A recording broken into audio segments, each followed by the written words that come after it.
Well, they couldn't get a job. I was only 17, and nobody, Mm-hmm. you couldn't get a job as far as, you say, a permanent job. Mm-hmm. But I went to Indiana International Business College. Oh, okay. There in Fort Wayne? Yeah. And of course, I went through the hot summer in 41 that way. And December of 41 come along, you know. The Pearl wars. Harbor, yeah. Pearl Harbor. And by March of 42, I was disgusted. And I quit college and got me a job working for the Army at Bear Field, Fort Wayne. So you volunteered? No, I was a civilian then. Oh, okay. And Okay. I worked with them from March of 42 to December of 42. Oh, okay. I didn't realize that. Yeah, I worked that whole summer there.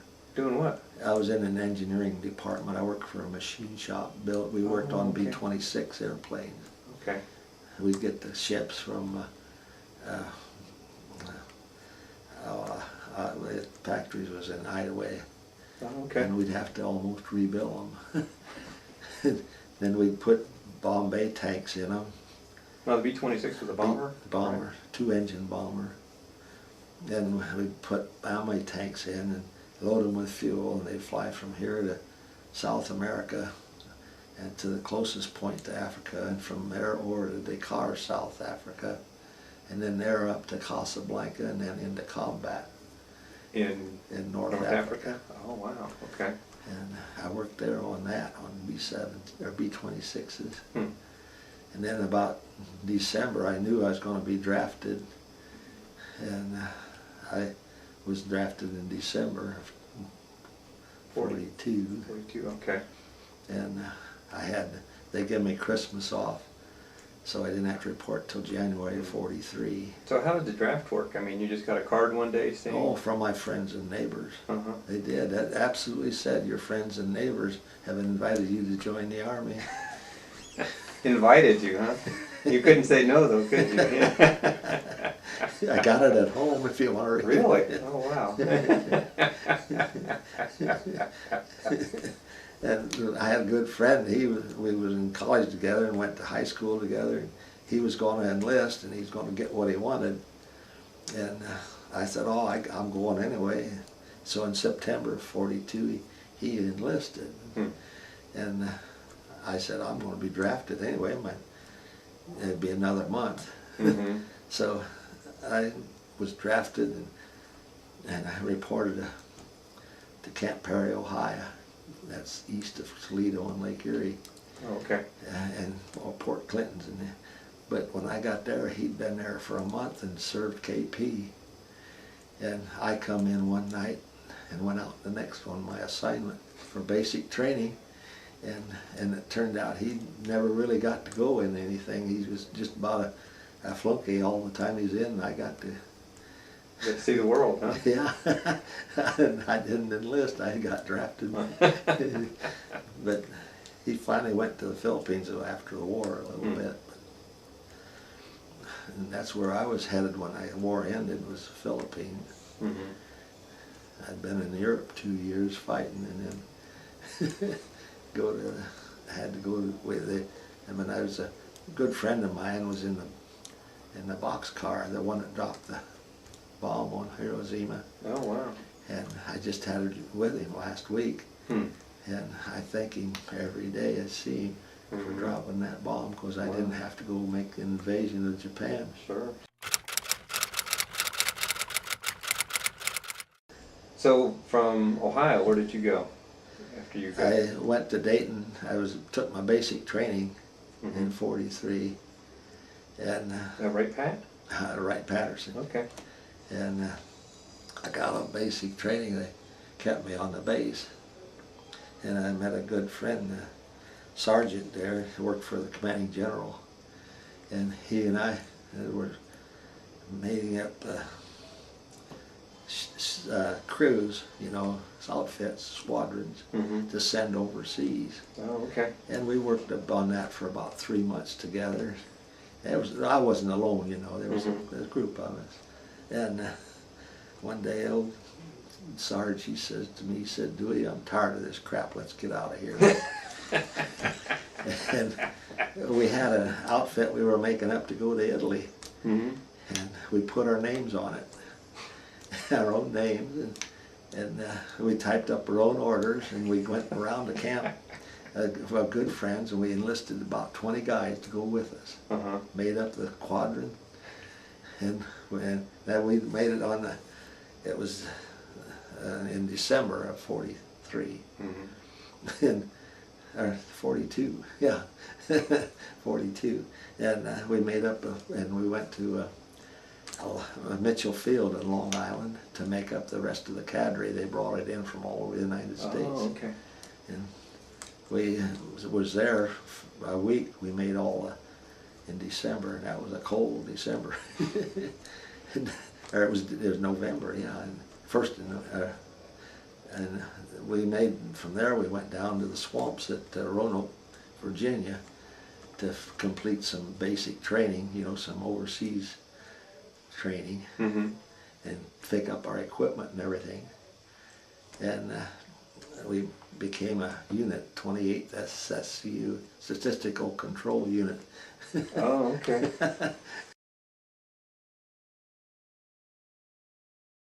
He went through basic with me. Basic. So he was at Wright Pat with you? Yeah, he was at Wright Pat, Oh, with me, but okay. he had connections in the Pentagon.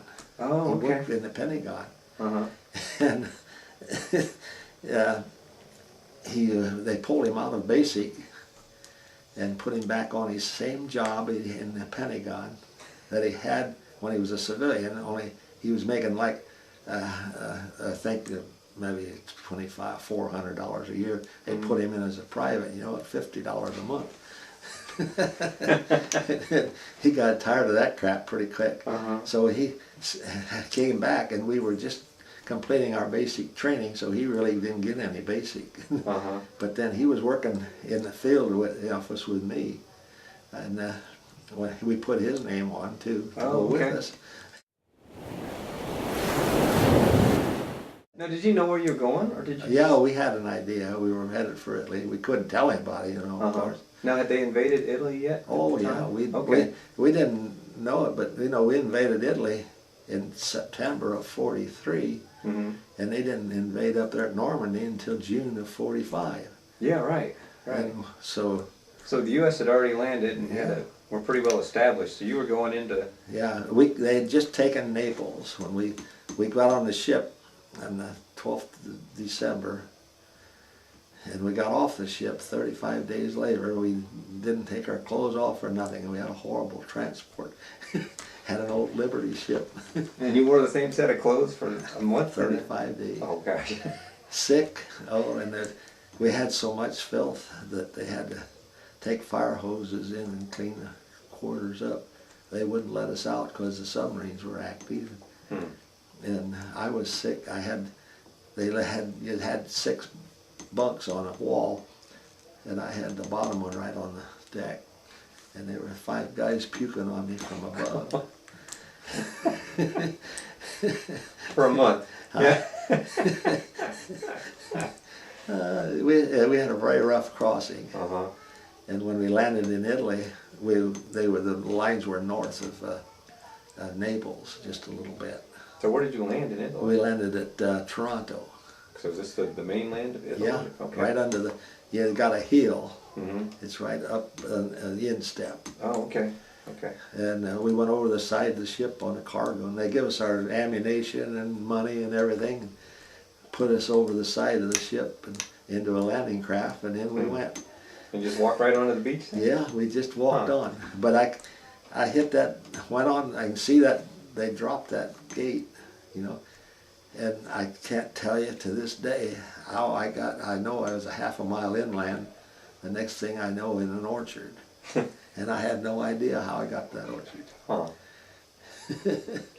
I have no idea. Wow. But we made it, I mean. So was there anybody shooting at you or anything? No, or you were no. just get on the beach? Just a huh? poor old Whitley guy, Uh-huh. 19 years old, invading a foreign country. Uh-huh. In a statistical control unit. Yeah.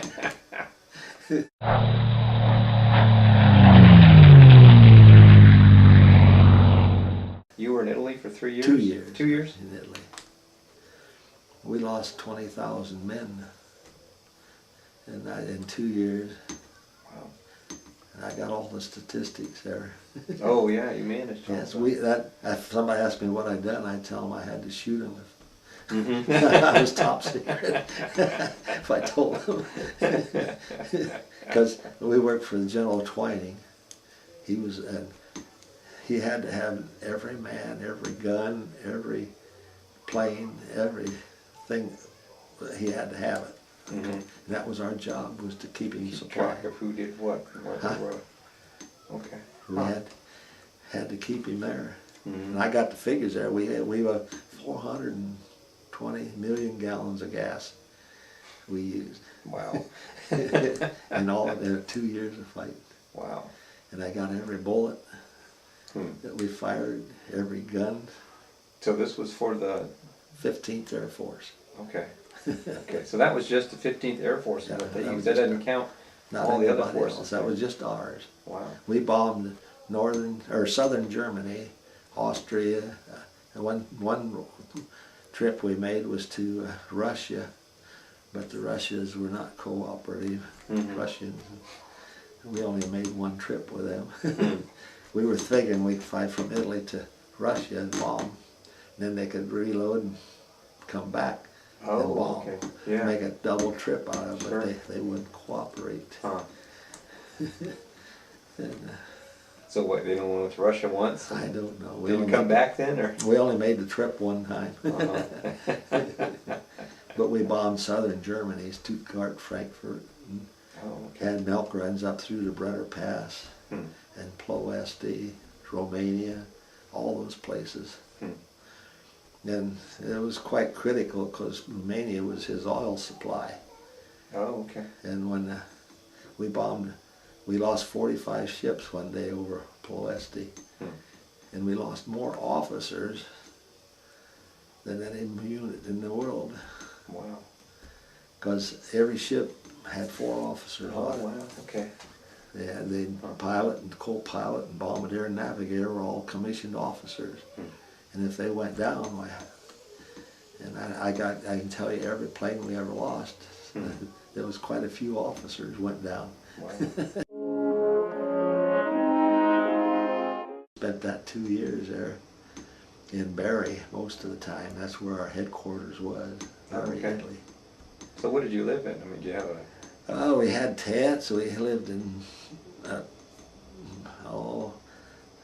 confiscated apartments. And finally one time we come across the barracks held by some Italian soldiers, and I can see them poor little guys yet. They had rags around their legs and everything, and we kicked them out in the snow. And I can see them standing along the road there trying to thumb a ride. They were Italian soldiers, yeah. We took over their barracks.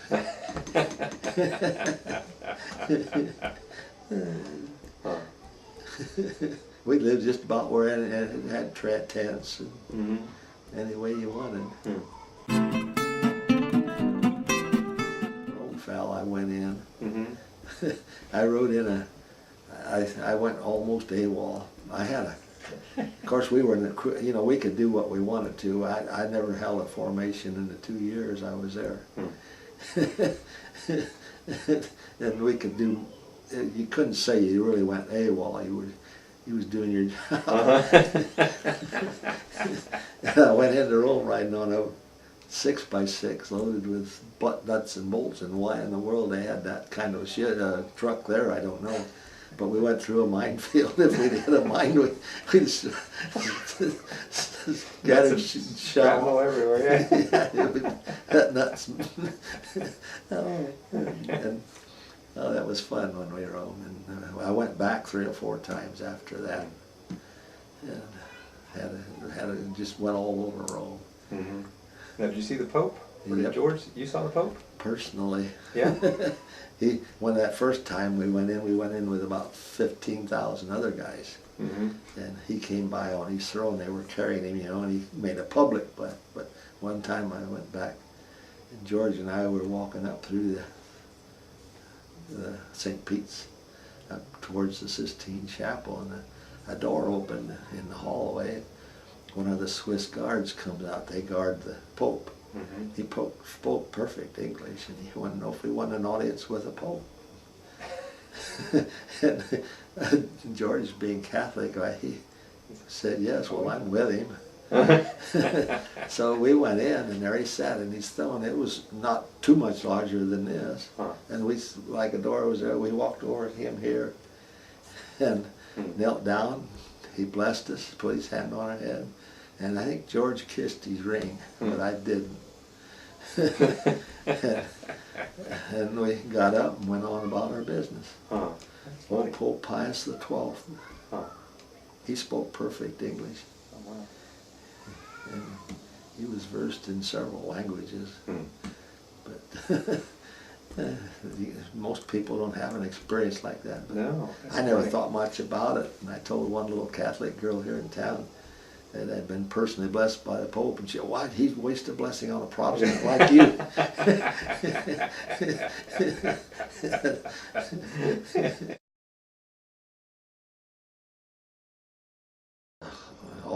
Off duty. Let's put it that way. I got this room, and it was there was a curfew on, but I had a beautiful room. First time I'd had a bed in 2 years. Beautiful bed, everything, all by myself. And I stayed all night. The next day I left, and about 6 weeks later I came back to the room, and I said, "Well, I'll get the same room." And I went in there, and it was almost a lockdown. You couldn't get out if it was because they had a curfew.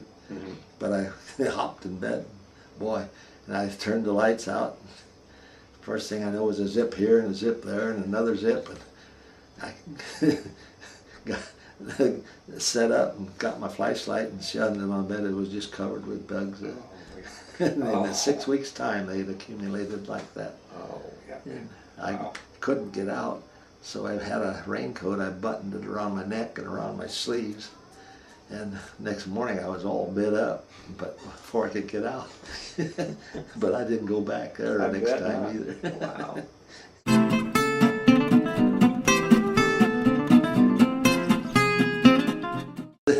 These barracks we chased those Italians out of.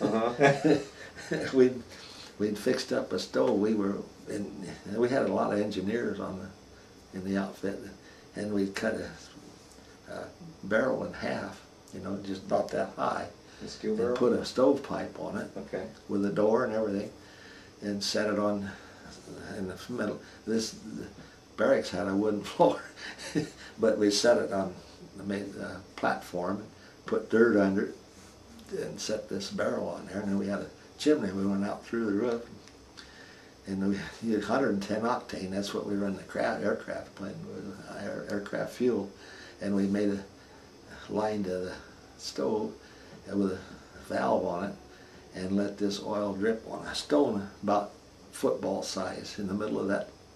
And so the fuel was aircraft fuel. Oh yeah. Oh, but that was nice and warm. Yeah, and I was in just snug and bug in the rug.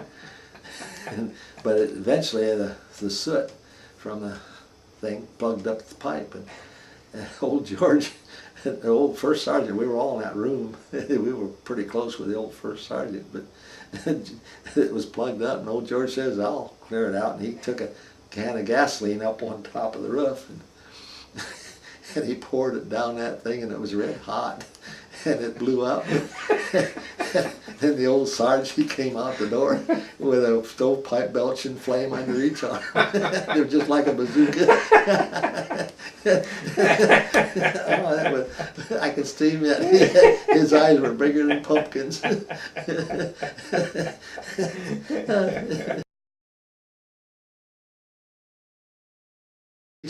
We'd take a lot of stuff, and we even made showers. We'd take an old, you would call them an exhaust manifold from a ship. Well, I call it ships. That's what we done. We'd go out to the ship or something. We didn't call them airplane, but they had a lot of copper, and we'd make showers, coil them up inside of like a container, a barrel like, and start a fire under it, run water through it. So you had hot water. Hot water. Yeah. Old George said he wanted to make a writing table, so we had a 110 Mercedes, a German ship 110. He took a piece of aluminum off of it. Oh, that's going to be good to write with, you know, carry light with aluminum. But the trouble is, it had a rivet hole about every 3 or 4 inches. So he abandoned that pretty quick.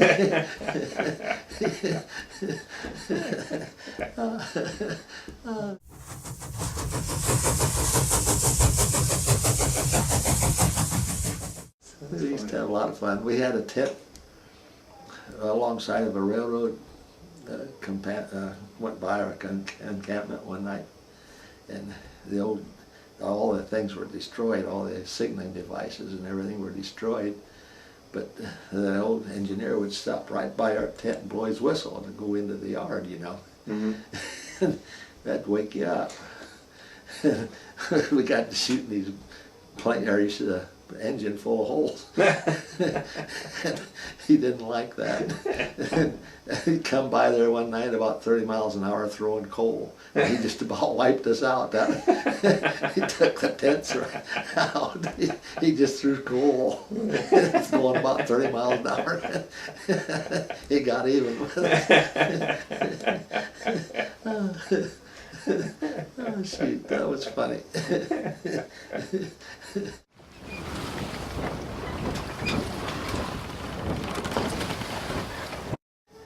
And they got hit. They blew up again, and I got knocked down, but I didn't get hurt. Nothing. It just blasted the thing. And that night, the ship was all afire. One of them, and it was to the water line, burning. Oh, wow. Red hot, and they pulled it right down to where we had been camped. And the situation was that we couldn't get away. And they beached that doggone Liberty ship right by side of it. They said, now it may blow up any minute. And I had guard duty that night. I'm standing there with a 45 and watching that ship burn all night. And luckily it didn't blow up. But it was cherry red. Wow. To the water line. Huh. And it was a 400-foot freighter. But I got some that were blowing up too. But they sunk 17 ships in there. Wow. Nobody ever heard of it. No kidding. Yeah. Wow. I don't. This stupid thing. I never thought about that. We were there. That ship was red hot. Mm-hmm. And might blow, and there was nothing we could do. Your job was to stand there, right? Wow.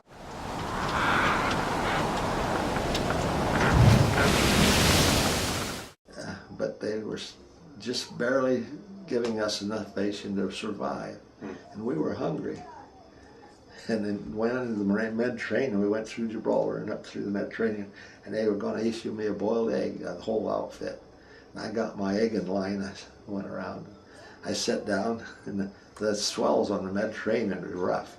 They're maybe 50-foot swells. They're not breaking waves. They're just swells, big. And the ship went up a swell, and it must have done about a 45 angle. And that guy that was in line behind me turned a complete somersault. I was sitting there, and I had my egg just ready to peel, and he landed right on it and just squashed it all to pieces. It wasn't enough there to go. Then I about cried. That darn boiled egg was a treat. So you didn't get another one, it was gone. No, you didn't get it next day. They even, one time they had powdered eggs. They scraped off the bulkhead. I saw them. The ship rolled and the pan went out of the way and hit the bulkhead up against the wall. They scraped them off, and I had to take them and eat them.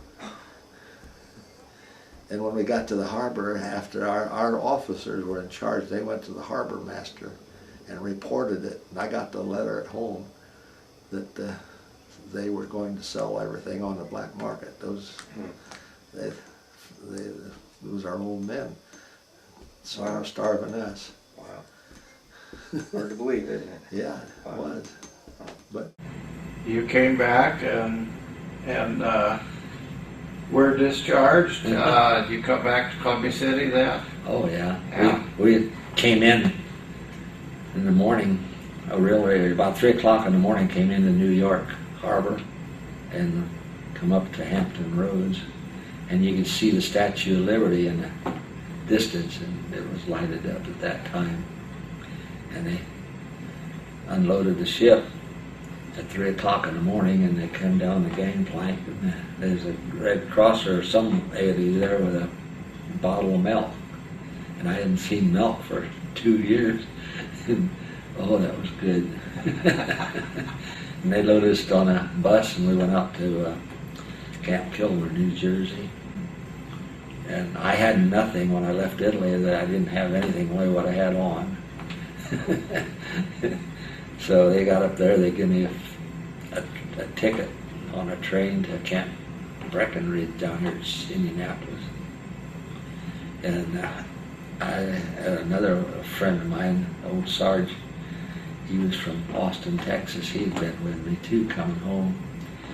And somehow or other he had about 60 cents. So he gave me 30 cents, and I never paid him back.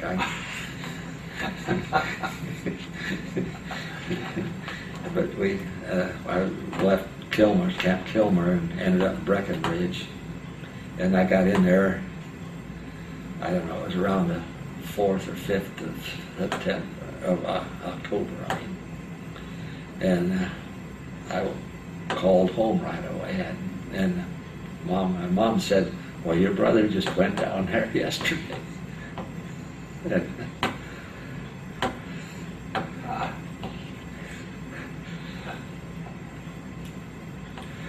So I got hold of headquarters.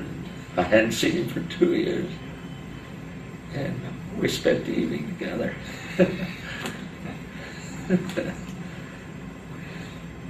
Extremely joyful time. Yeah, and I hadn't any money, and he bought me a milkshake for 15 cents. And I still wait. He keeps bringing it up, and I'm not going to pay him either. And then they outfitted me with clothes and everything, and I had a 45-day delay en route for reassignment to Greensboro, North Carolina, so I came home, and I got in early into Fort Wayne, and the first place I went was to what would be my wife's house later on. And boy, that was a reunion too. Well, I got home on about the 5th of October, and I gave my wife the ring. I gave her the ring on the 16th. And then I got out of the Army on the 24th of November, and we got married in January the 16th of 46. But we had not been going together even before I went in the Army. I knew her. She was in high school with me, and she had a boyfriend. But when I got overseas, I began to write with her, to her, and we had a romance that developed out of that for 2 years. And I'd get stacks of letters, about like that in the mail.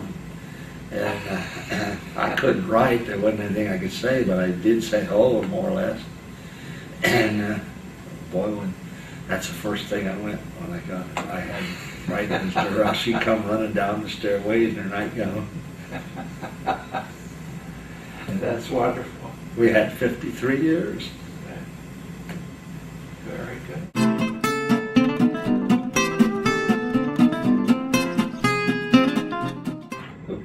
Oh, one night my mom said cookies and stuff, and one time I got a box of them, and my brothers at home had bicycle, and they bought a new inner tube, and she thought she'd pack those overnight cookies, butterscotch cookies, in that box. She sent them to me, and I couldn't eat them because they were like a rubber band. They'd been coming over about a month and a half. I was hungry too, but we got along all right. Things like that were amusing, you know. You just remember them.